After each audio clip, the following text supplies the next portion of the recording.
Hey guys, so I'm finally back to do part 2 of the, wow, that was a whole bunch of bugs out of nowhere, of the car seat series. Wow, that totally distracted me. Okay, so this part is going to be about rear facing, and just a little rundown of rear facing seats and ones that are, you know, commonly recommended and whatnot. So anyway, in the first video we talked about the recommendations for rear facing are that children rear face until as close to 4 years old as possible, and that's due to spinal development and the bones and muscles and ligaments and tendons and things in the child's neck developing and becoming strong enough to withstand crash forces better, because like something like 96% or so of all serious accidents are frontal and side impact crashes, and of those, the side impact crashes account for like 30% of deaths. And rear facing has been found to be roughly 534% safer in those frontal and side impact crashes. So it's very, very, very, very, very important for our littles to be rear facing as long as possible. There are usually some myths associated with, or I guess they are myths because they do get spread around a little bit, and a lot of it is just misperceptions, you know, things that we would consider to be uncomfortable or, you know, just not be so nice for us as adults. We tend to project that on to children when it's really not the case for them. So some common ones are that rear-facing kids will break their legs if their feet are touching the back seat, which is completely false. There's really no bearing on their legs. There are no documented leg injuries associated with rear facing. Those injuries actually jump way up in forward facing children. It's something like 40% more likely for them to have a limb injury in a forward facing seat. Another one is that they're uncomfortable, which is typically not the case. There are a few seats where that may actually happen, but they're not recommended, so there are some easy fixes to that if you feel like your child is a little more cramped. You know, they sit on the floor cross-legged, playing, bent all up like a pretzel. They sleep balled all up like a pretzel, so having their legs be bent or touching the seat back is not an issue. People think that their child cries a lot in the car seat, that's because they don't like it, they don't want to be rear facing, and for the most part it's generally a developmental thing. Typically when kids start to become more mobile, they just don't want to be restrained. My kid has gone through it. She's a lot better about it now, but we still have times where she fights me to get in the car seat. She just doesn't want to be restrained. It has nothing to do with the direction the seat faces. She doesn't know any different. She's never been in a forward-facing seat. So it's just, they just don't want to be restrained, and it's a phase, and they will get through it, I promise. Sometimes car sickness happens, but I think I'm going to talk about that in another video. So yeah. So there's that. So some common infant seats that are recommended. First I'm going to say not all infant seats will fit an infant. And there are quite a few very common ones that don't fit newborns very well.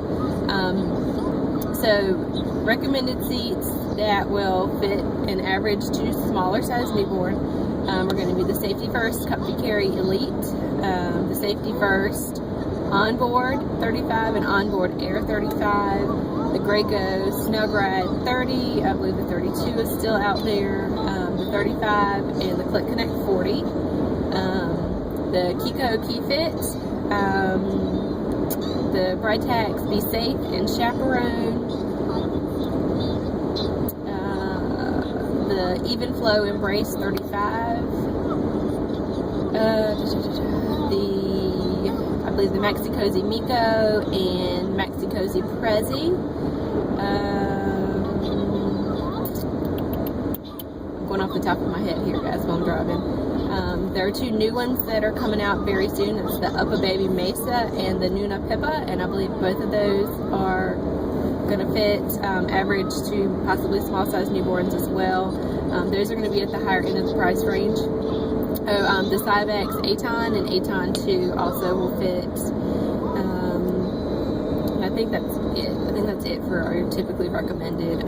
Some common ones that aren't usually recommended are going to be anything that has a rear adjust harness, which is common with the Graco Snug Ride 22.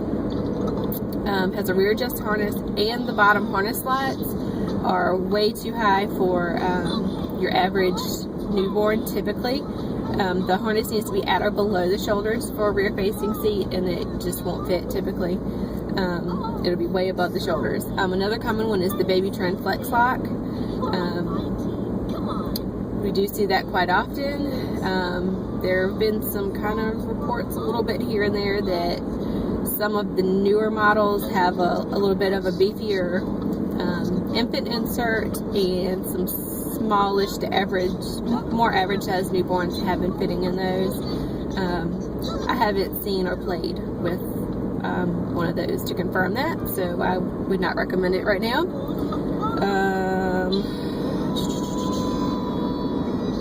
I think those are 2 of the main ones as far as that are common anyway, that we usually tell people, at least harness height wise, and then anything that has a rear adjust harness.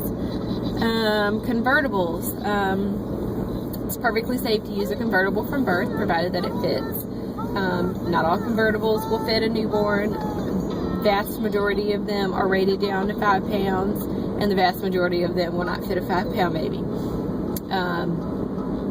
So let me see, off the top of my head, the Graco MyRide, 65, 70, I think both of those are still out. The Graco My Size for Me, headwise, depending on where you purchase it.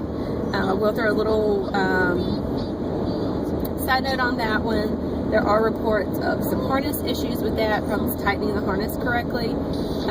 It seems to be hit and miss right now, so if you do decide that you like that seat, you would like to purchase it, please hang on to your receipt so that you can return it if necessary. Let me see what else. Convertibles, typically Broadtax convertibles, the new generation seats. You can get the infant positioner wedge to go in it. It is sold separately, and that will typically fit. The Combi Kokoro will fit newborns. It's a very small, compact convertible. Most people like it for very small spaces and travel. Super cute little seat. I believe the Even Flow Triumph.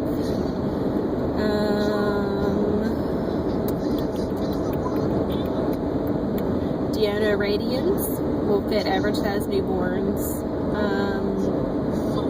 I believe the R120 and RXT are the ones that come with the infant padding in them. I don't think the R100 does. The Maxi Cosi Prio with Tiny Fit.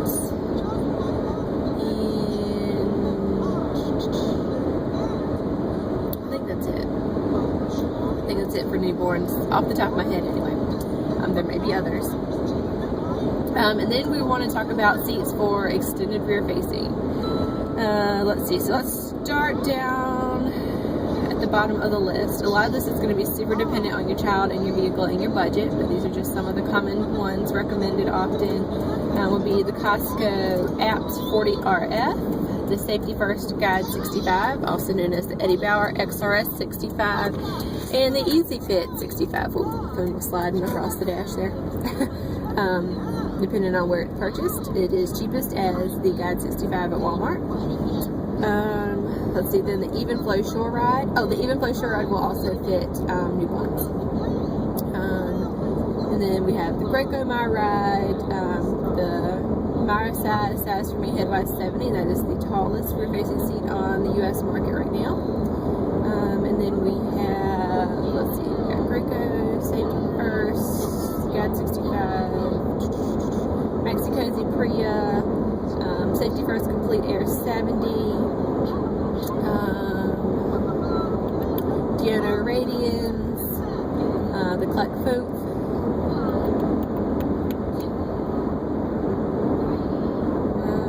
If you have an average to petite child, any of the Britax convertibles possibly, they're usually not on the top of the list because they're a little bit shorter shelled and they lack leg room. There are a lot of other seats that you can get that will last longer and have more leg room for less, typically. See, I'm usually looking at the computer when I go through these, so sorry this is all over the place.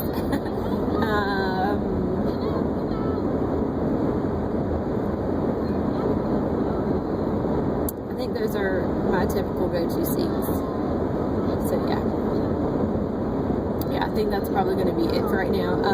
If you have any questions about any specific seat, you know, for your child or your vehicle or you know, that kind of thing, feel free to leave a comment or send me a message.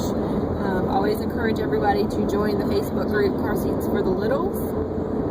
There's a page and a closed group. If you join the closed group, you'd be able to post any questions, concerns, pictures, etc. there, and there are plenty of technicians and knowledgeable. Oh Lord, and I lost my camera.